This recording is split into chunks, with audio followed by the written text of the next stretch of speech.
그래서 많은 분들이 지금 단순하게 표 때문에 이건 짬된다, 김포 편입 말도 안 된다 이렇게만 얘기를 할 수 있는데, 인간은 망각의 동물이죠. 이제까지 많은 이 확장과 분리가 있었는데 그걸 전부 다 지금 까먹고 계세요.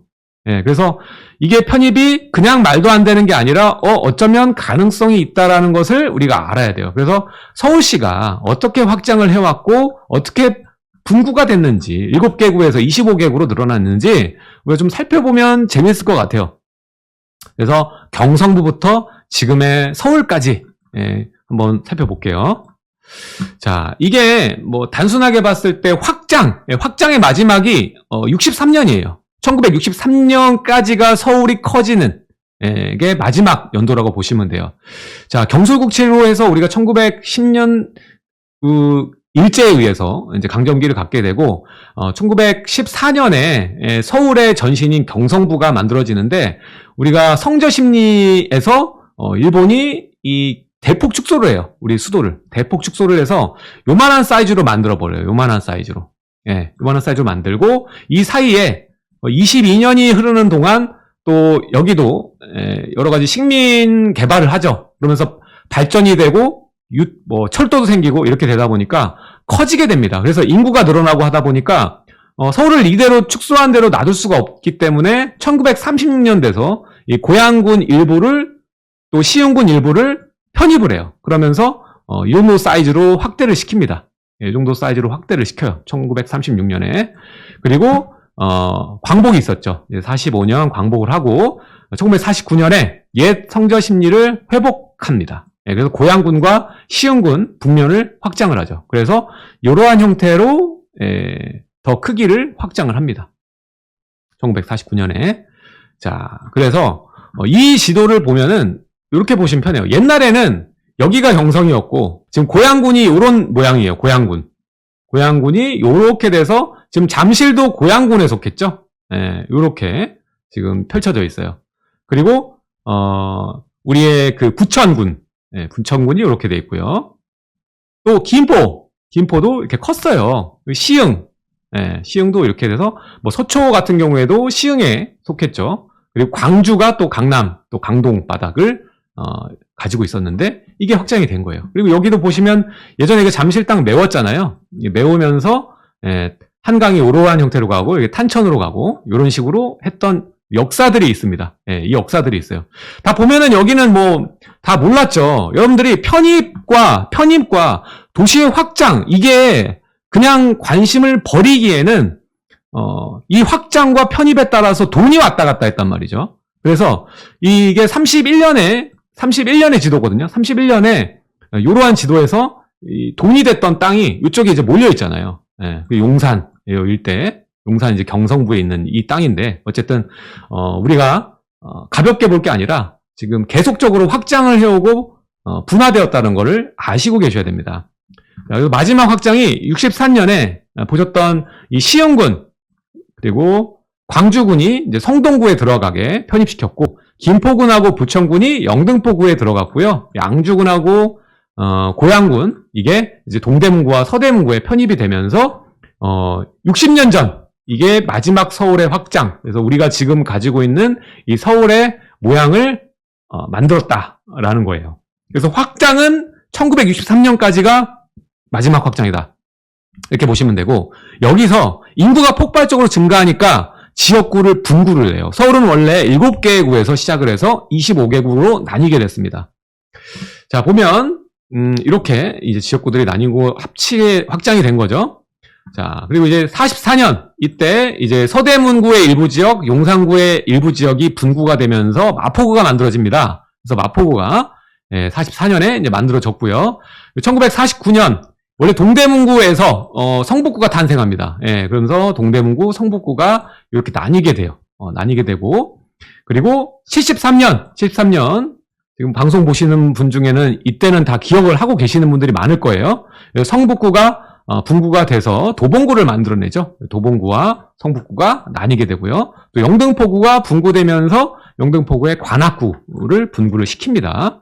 그리고 1975년, 이제 이때가 이제 우리 영화에도 많이 나오는, 이제 강남시대. 이때가 이제 강남의 역사가 시작되는 때예요. 그래서 성동구가 분구돼서 강남구가 만들어져요. 성동구가 이렇게 컸는데, 여기서 이제 강남구가 만들어지는 거예요. 그리고 77년, 영등포구가 분구하면서 강서구가 만들어져요. 여기에 강서구가 만들어지고요.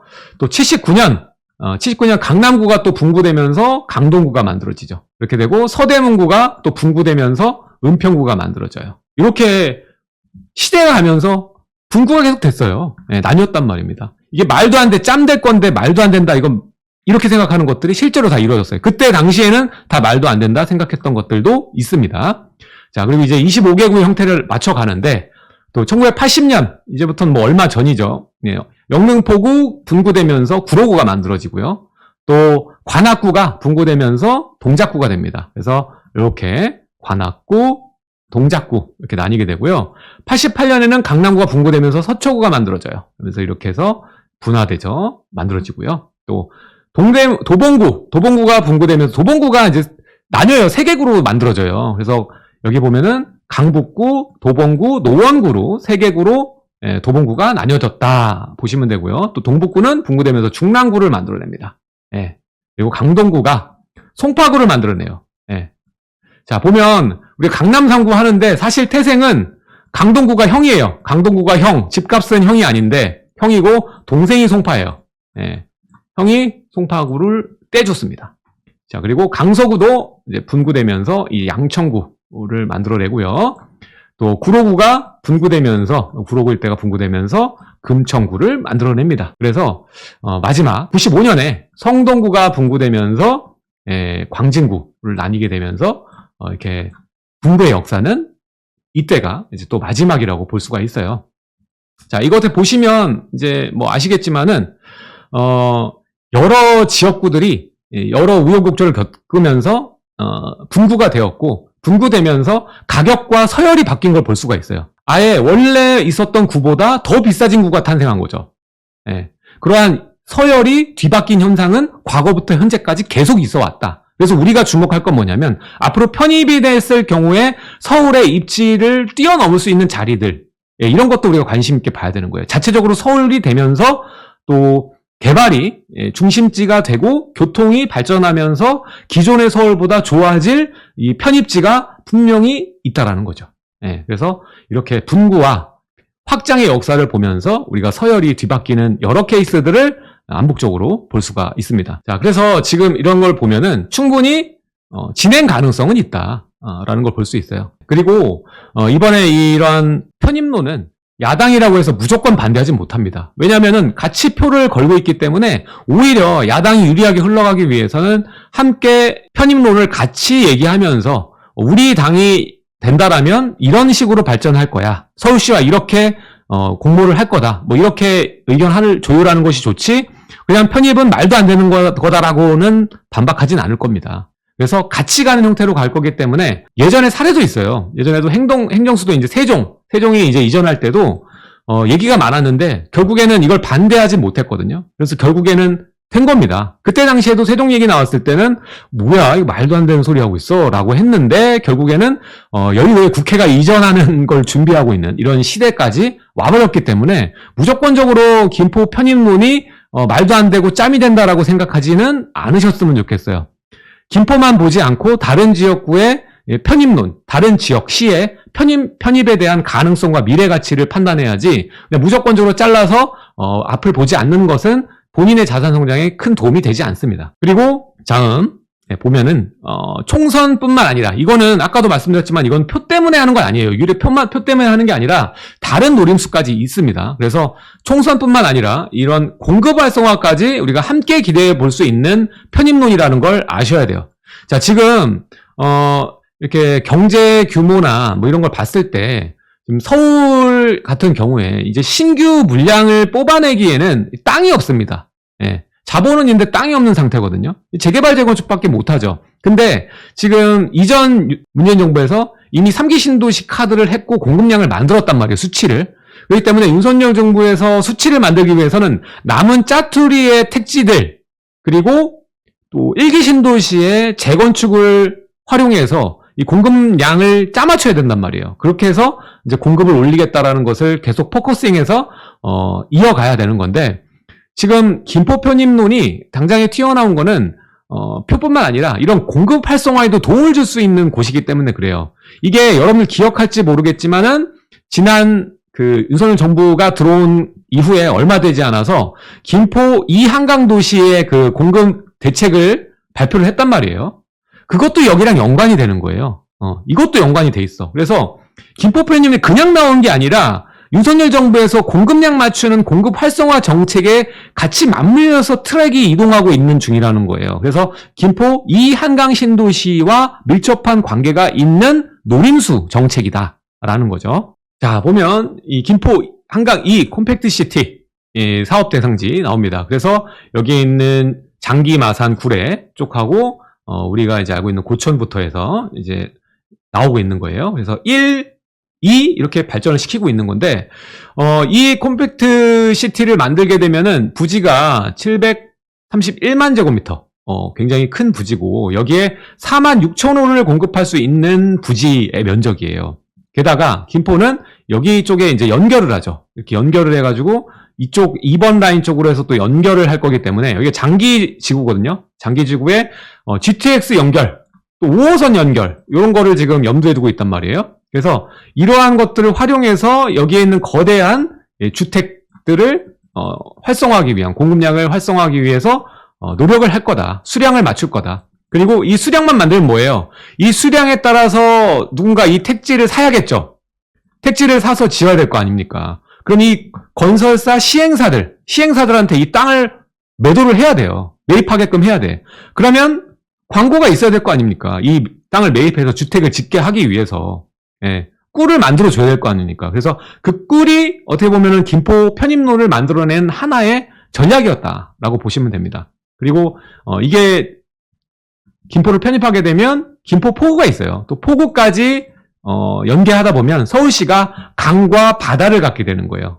한강과 이어지기 때문에 바다를 갖게 되는 거예요. 그래서 아라뱃길과 바다까지 갖게 되기 때문에 어떻게 보면 오세훈 시장 입장에서는 이제 한강 개발의 종착지가 될 수 있죠. 바다에서 들어와서 서울시를 쭉 관통할 수 있는 그런 유통기지로서 한강을 또 활용할 수가 있기 때문에 넓게 보고 길게 보면 편입론이 그냥 나온 게 아니라 진짜 가능성과 또 경제적으로 이득을 볼 수 있는 여러 가지 타당성까지 맞기 때문에 이 얘기가 나온 거다라고 보시면 될 것 같아요. 그냥 막연하게 허무맹랑하다라고만 보고 끝낼 것은 아니라는 거예요. 그리고 인구수를 보면 이제 김포가 48만 명이에요. 48만 명인데 여기에 이제 개발을 하게 되면 인구로 따지면 4만 6천 호가 들어오면 단순 계산할 때 3배 정도 치면 되죠. 그랬을 때 15만 명이 이제 유입을 시킬 수가 있고, 이렇게 된다면 거의 65만 명 정도의 인구를 편입할 수 있기 때문에 딱 지금 아다리가 맞잖아요. 940만 플러스 60만. 그럼 어떻게 되죠? 1000만이에요. 1000만. 김포만 가져와도 1000만이 만들어진다. 메가시티가 만들어진다. 그래서 이 김포 편입론이 단순하게 정치인들이 머리 뇌가 없이 그냥 떠드는 게 아니라 이런 것들을 다 염두하고 미리 만나서 얘기 짜고 짱구 맞댄 다음에 나온 거라는 걸 여러분들이 아셔야 된다는 거예요. 제일 중요한 건 정치적인 이유도 있고 공급적인 이유도 있고, 또 공급을 위해서 홍보를 또 해야 되니까 택지를 매도하기 위한 또 큰 포석이 될 수 있습니다. 정치적인 움직임이죠. 그래서 택지도 잘 팔리기 위해서 여러 시행사와 건설사가 들어와서 경제를 만들어주기 위한 밑그림이 여기 김포에서 지금 벌어지고 있다라는 거예요. 그래서 우리가 투자적인 시각으로 봤을 때는 단순하게 김포 편입을 했을 때 그냥 넉넉히 바라보기보다는 사실 이 사업 대상지에 일반인이 들어갈 수 있나요? 못 들어가요. 일반인은 못 들어갑니다. 그래서 여기는 결국에는 분양을 받을 수밖에 없는 거예요. 분양을 받을 수밖에 없는데, 그러기보다는 이미 있는 이 구례, 그리고 마산, 장기, 그리고 여기 운양, 뭐 이런 라인들에 저렴한 가격과 좋은 위치를 가진 최대한의 신축 아파트를 저렴하게 가질 수 있다면 차후에 발전되는 이 인프라와 또 인구의 밀집, 이 커뮤니티에 대한 후광, 이런 것들을 같이 받을 수가 있기 때문에 투자적인 마인드로 봤을 때는 그렇게 접근하는 방식이 더 옳다라는 거죠. 그냥 가만히 바라보기보다는 지금 내가 한정된 자본으로 이렇게 편입 안 되더라도 김포에 이 컴팩트시티가 나오게 되면 내가 수익을 볼 수 있는 곳이 어딜까? 이것을 생각해 봐야 된다라는 이야기입니다. 자, 이렇게 총선 선거구 예, 이게 표만 보시면 안 돼요. 이미 여러분들 180석이라는 거는 이게 경기뿐만 아니라 서울도 다 파란 밭이라는 얘기예요. 그래서 이게 편입론이 나온 게 다 이렇게 지역들, 시들을 민주당이 삼키고 있기 때문에 한다는 얘기보다는 좀 다른 시각으로 보셔야 돼요. 어차피 서울도 거의 다 파란 상태거든요. 파란 상태이기 때문에 그냥 표 때문에 보시지 마시고 서울시의 미래를 좀 보셨으면 좋겠어요. 아까도 말씀을 드렸지만 지금 서울하고 김포만 인구를 합치면 1000만이 됩니다. 1000만이 돼요. 그리고 다른 지역구랑 합치면 고양을 합치게 되면은 어떻게 되냐면 훌쩍 넘어가요. 지금 고양이 인구가 107만이에요. 107만. 그러면 1000만이 훨씬 넘어가는데 고양은 사실상 경기에 아주 중요한 거점이기 때문에 그리고 누가 봐도 북도죠. 누가 봐도 북도기 때문에 그런 이슈가 나올 이유가 없었던 거고 김포는 사실 이제 북도로 하였던 이유가 이렇게 선을 그린 다음에 여기 북도로 해야 된다 이렇게 얘기 나온 건데 사실 인천이 맡고 있습니다. 인천. 그래서 시흥과 거리 엄청 멀어요. 예. 그래서 낙동강 오리알 같은 약간 그런 상황이었단 말이에요. 한강에 막히고 또 다른 시에 막히고 예. 그러다 보니까 나온 거고 사실 김포만 하더라도 김포가 이제 50만 도시이기 때문에 서울은 1000만의 도시로 갈 수 있다. 그리고 이 이외에 연계된 도시를 보면 고양과 구리, 하남, 그리고 부천, 광명, 과천 정도가 나오겠는데 사실 서울에서 편입을 하면서 크게 이득이 될 수 있고 오세훈 시장이 염두하고 있는 서울의 미래 발전을 염두하자면 결국에 한강과 인접한 곳 중에 편입을 하는 게 좀 더 수월하게 갈 거예요. 그렇게 따지면 이제 하남, 뭐 김포, 고양, 구리 뭐 이 정도가 될 것 같아요. 4개 정도가 되는데 그중에 현실 가능성이 좀 높은 거는 사실상 김포하고 뭐 하남 정도가 가장 뭐 유리한 측면이 없잖아 있다라고 보입니다. 예, 보이고요.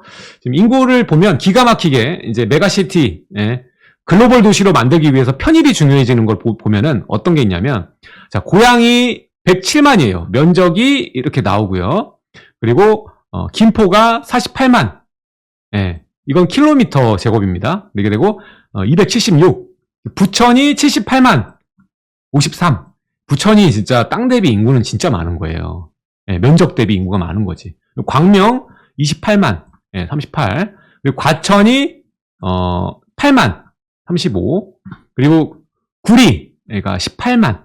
예, 그리고 33. 그리고 하남이 32만입니다. 93만.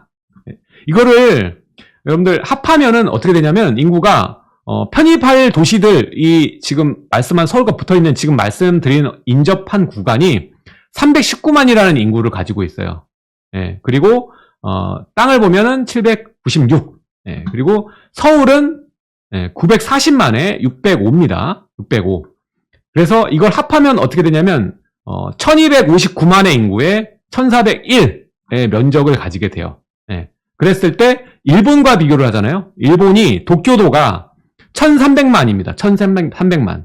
그리고 면적이 2193이에요. 그러면 면적은 일본의 3분의 2 정도가 되는 거고 도쿄도의 3분의 2가 되는 거고 인구는 거의 도쿄도와 맞먹는 수준으로 올라갈 수 있는 거예요. 그렇게 되면 우리가 생각하는 메가시티의 위용을 갖출 수 있게 되는 것이죠.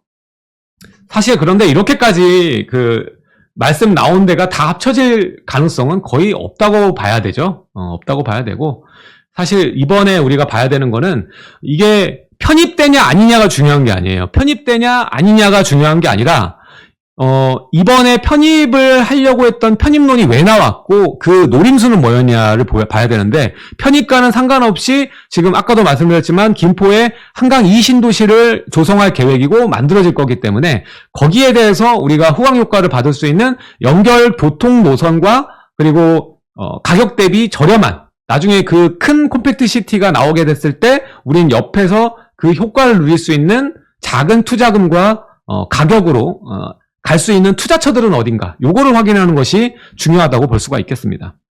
제가 매주 수요일 오후 2시 반에 제가 직접 강의하는 평일 강의가 있고요. 두 번째는 제가 아닌 솔로몬 김남현 소장이 진행하는 김남현 소장이 진행하는 토요일 강의가 있어요. 이건 오전 10시에 합니다. 약 2시간 정도 진행이 되고요. 이 해당 강의에 이제 안 오셨던 분들은 한 번쯤 꼭 와보셨으면 좋겠어요. 이게 그냥 단순한 얘기를 하는 게 아니라 왜 이 투자인가? 이 투자는 왜 성공적일 수밖에 없는가? 그래서 전략뿐만 아니라 메커니즘. 그러니까 우리가 수학 문제를 풀 때도 공식이 필요하잖아요. 그 공식에 대해서 세세하게 알려드리는 내용이니까 한 번쯤 와서 이해는 하셨으면 좋겠어요. 투자를 꼭 하지 않더라도 공부는 꼭 하는 자리가 됐으면 좋겠습니다.